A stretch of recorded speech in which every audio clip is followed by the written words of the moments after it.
అవును. ఆయన చెప్పాడు.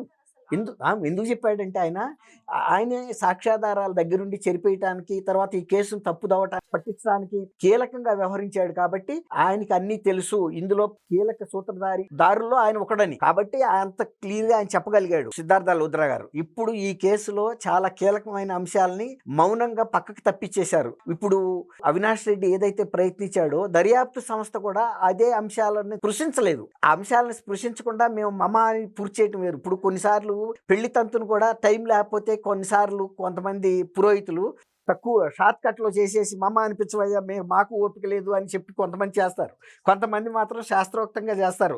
వాళ్ళు అన్నమన్నా అనరు. ఎందుకంటే వాళ్ళు వృత్తి ధర్మాన్ని పాటించాలి.